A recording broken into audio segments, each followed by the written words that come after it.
Wake up, Daddy's home. Newcastle United have surprised once again. So from Fabrizio Romano revealing the deal to be soon done, to discussing the details behind Newcastle submitting triple bids, to unveiling Newcastle's potential new midfield signing, we'll also reveal the David Ornstein exclusive regarding the future of Alexander Isak. As per, join us as we'll break it all down and discuss the latest Newcastle United transfer news. Thank you so very much. Thank you for support. Let's go. So starting off, according to Luke Edwards writing for The Telegraph, Newcastle United has made a significant move in the transfer market, aiming to sign Anthony Elanga, João Pedro, and James Trafford. The club has reportedly made offers totaling around £125 million with their respective teams. Negotiations are said to involve approximately £50 million each for Elanga and João Pedro, while Newcastle has submitted a proposal of £25 million plus add-ons for Trafford from Burnley.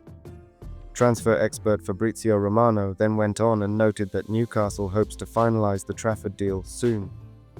James Trafford and Newcastle plan to accelerate and get the deal done soon as revealed, Romano stated on X. He later emphasised that the only remaining hurdle is agreeing on a fee, mentioning, "James Trafford has fully agreed personal terms with Newcastle, and talks between clubs keep advancing. No agreement yet on fee with Burnley, but the expectation remains to get it done in the next few days. Newcastle is confident." So although the offer has not yet been declined, it is understood that Burnley is seeking a figure closer to £35 million to finalise the sale, but still we should expect this to be a done deal soon. On the other hand, the focus on enhancing attacking options is clear, as both João Pedro and Elanga would bring pace, versatility, and a creative threat to Eddie Howe's squad. The lure of Champions League football is thought to be a factor along with the club's recent rise, while wage demands would also be no problem for Pedro or Elanga, suggesting there would be no trouble sorting personal terms or persuading all three to sign should we agree a fee with Brighton, Forest and Burnley. With the new financial year beginning on July 1st, the club is intensifying its efforts to secure these deals. Successfully signing all three players would represent a significant statement for Newcastle, bolstering various positions within the squad. While it remains to be seen whether the Magpies will finalise the triple deal for a total fee of £125 million, supporters should be excited to see the club actively pursuing the transfer market.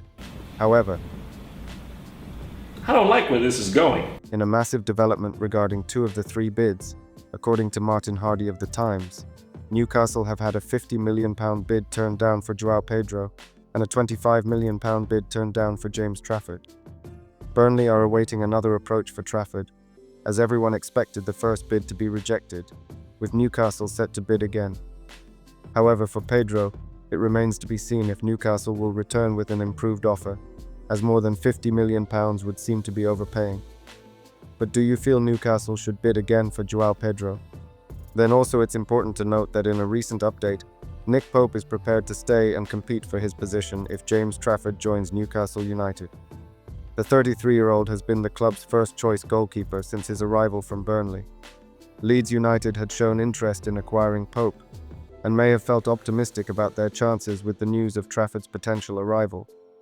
However, Leeds Live reports that Pope intends to remain at St James Park.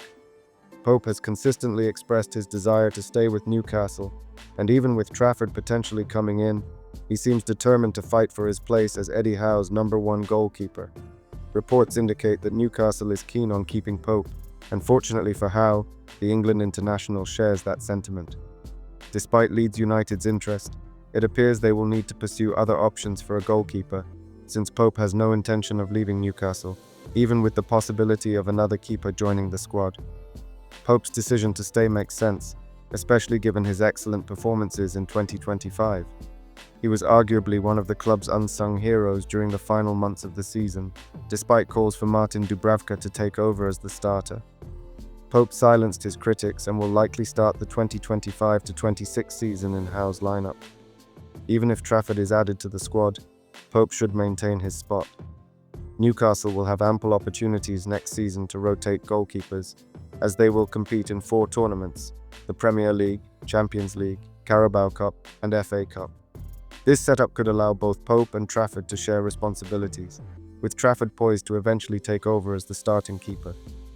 while it's likely Trafford will emerge as the first-choice goalkeeper next season. Having both him and Pope available would give Newcastle one of the strongest goalkeeper combinations in the league, second only to Liverpool, who boast Alisson and Georgi Mamardashvili. Then, according to the latest edition of Sport Bild, Newcastle United is among 4 Premier League clubs interested in versatile midfielder Röhl, who currently plays for Bundesliga side SC Freiburg. Alongside Newcastle, Everton, Liverpool and Crystal Palace are also said to be monitoring the player, with Everton having made 2 unsuccessful bids for him in January. Röhl is a German under-21 international and has been performing impressively at the under-21 European Championships following a strong season with Freiburg. The 23-year-old scored in Germany's 3-2 victory over Italy, setting up a semi-final match against France. Standing at 6 feet 3 inches, Röhl has displayed his versatility throughout the 2024-25 season, playing in various roles. While primarily utilized as a number 10, he is also a powerful runner who has played as a central midfielder, on both flanks, and even as a second striker. This versatility aligns with the kind of player Eddie Howe values. However, Newcastle will need to offload 1 or 2 goalkeepers this summer, as bringing in Trafford would push their numbers to 6, which is excessive. 5 was already a crowded situation last season. Then, in an exciting development, Newcastle United is reportedly preparing to make a significant proposal to keep Alexander Isak on Tyneside, not just for this summer but for many seasons ahead. According to an exclusive report by Martin Hardy from The Times, the club plans to offer a new contract that would make Isak the highest-paid player in its history. Although Isak has 3 years remaining on his contract, Newcastle is keen to fend off interest from Liverpool, Arsenal and Barcelona, all of whom have shown interest in the 25-year-old. The club anticipates that Liverpool may make a substantial offer early next month and aims to preemptively secure Isak's future with significantly improved terms. To reward his impressive tally of 23 goals during the 2023-24 season and his 62 goals since joining for £63 million from Real Sociedad, Isak's new deal is expected to exceed the £150,000 per week mark. This would place him ahead of current top earners like Sandro Tonali, Bruno Guimaraes, and Anthony Gordon, potentially leading to a restructuring of the wage framework to deter rival interest.